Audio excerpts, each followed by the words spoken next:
Previamente, en el capítulo anterior, Carlos encontró un respiro en la fiesta de cumpleaños de su prima Guadalupe. Junto a su primo Ángel, se sintió libre por un momento, pero todo se rompió cuando su poema más íntimo fue leído frente a todos como burla. El dolor no vino solo de los insultos, sino del silencio de Ángel. Esa noche, una voz volvió a hablarle, una voz que prometía respeto, poder y una salida al sufrimiento.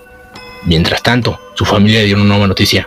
Se mudarían de casa, sin saber que no huían del dolor, sino que caminaba directo hacia él. Después de que Martina les dio esa noticia, Carmen se enojó. No quería dejar a sus amigas, ni comenzar un nuevo ciclo escolar. Sentía que todo lo que había construido se venía abajo.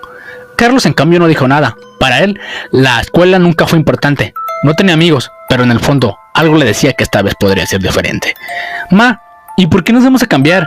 Aquí estamos bien. Mis amigas, mi vida social está en este lugar. Porque a tu papá le ofrecieron un nuevo puesto de trabajo y le queda más cerca de donde nos vamos a mudar. Claro, sí, si a eso se le puede llamar trabajo. ¿Crees que no sé que papá está metido en cosas raras? Cállate, no sabes de lo que hablas. Ya no pienso discutir contigo, así que vayan analizando sus cosas. Carmen lanzó su mochila al suelo, con rabia. Carlos solo bajó la mirada, no entendía por qué ella se había molestado tanto. Él tiene una pequeña chispa de ilusión. Tal vez alguien me hable en la nueva escuela, pero otra voz más fría y conocida le susurraban en su interior: no seas ingenuo. Carlos, en voz baja: ¿y está lejos? Martina suspirando, mientras acomodó unos papeles. Sí, pero yo hablé con la directora. Empezarán el lunes. ¡Qué emoción! ¡Otra escuela donde todos son unos idiotas! Martina no respondió. Estaba cansada, no solo por el cambio, sino por el miedo. Un miedo que no se atrevía a nombrar, pero que la acompañaba desde hace tiempo. Carlos subió a su cuarto, miró por la ventana y pensó: ¿y si aquí sí cambia todo? No sabía que el lugar el que iba era una nueva escuela. Era el principio del infierno. Carlos: Carmen, quizás no sea tan malo. Quizás aquí sí pueda hacer amigos. No quiero sonar grosera, pero yo tengo mi vida aquí, mi novio, mis amigas. Tú no tienes nada que perder, por eso te da igual. Todo esto es culpa del malandro de papá. ¿Malandro? ¿Por qué dices eso? Y tienes razón. A mí sí me emociona. Voy a hacer muchos amigos por fin. Carmen ni siquiera respondió. Lo ignoró por completo. Pasaron 2 días. Ya tenían las maletas. El cambio era evidente, pero ninguno sabía que el verdadero cambio no estaba en el nuevo hogar, sino dentro de ellos. Carlos: esta es la nueva casa. Es muy bonita y muy grande. ¿De qué sirve que sea grande y bonita si no conocemos a nadie? Adolfo: ¡ya deja de joder! ¿Qué no entiendes? ¿Que es por trabajo? Sí, seguramente es porque buscan tu cabeza. Carlos caminó por el pasillo, en silencio. Cada rincón de la cabeza era nuevo, pero no sentía emoción, solo un vacío extraño. Abrió la puerta de su habitación y lo primero que hizo fue mirar por la ventana. Carlos pensando: aquí tal vez sí pueda empezar de nuevo. Pero esa esperanza duró poco. La voz, esa voz que lo había acompañado antes, volvió a aparecer. ¿Crees que algo solo cambie porque te mudaste? Ahí ya te ignorarán. Aquí también lo harán. Pero si solo me dejas entrar, las cosas pueden ser distintas. ¿Quién eres? Alguien que te comprende. Quizás tú no eres real. Eres producto de mi imaginación y no pienso dejar que mis pensamientos me dominen. Yo sé que aquí me irá bien.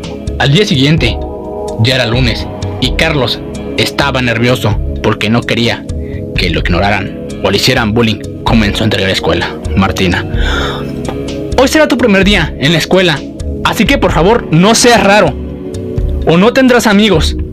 Adolfo riendo: no creo que pueda conseguir amigos.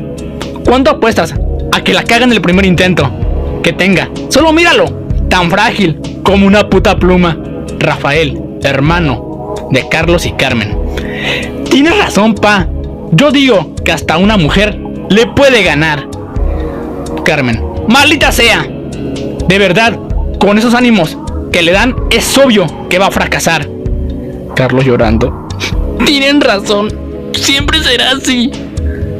Dentro de su cabeza, Carlos nuevamente escucha esa voz.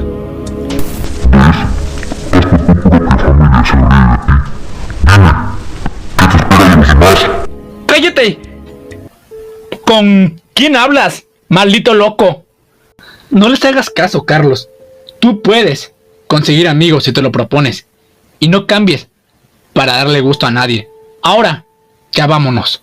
Carmen lleva a Carlos a la escuela. Carlos sentía las miradas de los demás niños cuando entró al salón de clases. El maestro, llamado Emiliano, hace que se presente ante toda la clase. Carlos, muy nervioso: hola, mi nombre es Carlos Javier Arriaga Vázquez. Tengo 6 años y me gusta mucho jugar videojuegos. Niño 1: ¿y vienes de África? Niño 2: ¿a poco los monos juegan?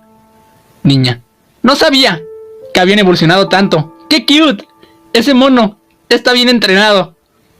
Niña 2: por favor, no sean así, que el monito también tiene sentimientos. ¡Ya estuvo! Ya dejen a su compañero en paz. Rodrigo, tú fuiste el que empezó todo. Pídele una disculpa a tu compañero. Rodrigo, cruzado de brazos, burlón: pero los monos no entienden. El salón se quedó en silencio. El maestro Emiliano solo miraba con decepción a Carlos. Carlos apretó los puños, pero no dijo nada. Solo sintió cómo su garganta se hacía un nudo. Los ojos le ardían, pero no quería llorar frente a ellos. ¡Ya basta, Rodrigo! ¡A dirección! Cuando suene el timbre, y ustedes, señala a los otros niños, una falta más y llamo a sus padres. Niña 2, en voz baja: pobrecito, aunque sí parece changuito. Carlos cerró los ojos, solo quería desaparecer. De pronto, la voz volvió: ¿lo ves? Ni siquiera los adultos te van a proteger. No eres parte de este mundo, Carlos.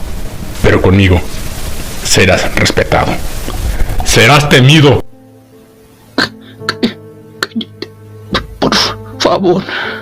Carlos pensaba que aquí sería diferente. Quizás la voz de su cabeza tenía razón. Que no importara a dónde fuera, el problema no era él, sino la gente que lo rodeaba. Carlos pidió permiso para ir al baño. El maestro le dijo que sí. Del baño, Carlos volvió a escuchar la voz misteriosa, pero esta vez más agresiva: ¿qué es lo que necesitas ver para darte cuenta de que tú no serás feliz siendo mortal? ¡Cállate! ¡Cállate! ¡Tú no eres real! Carlos, en el espejo, vio una visión. Era un muñeco lleno de sangre, con muchas vísceras. Carlos, con las manos temblando, se acercó lentamente al espejo.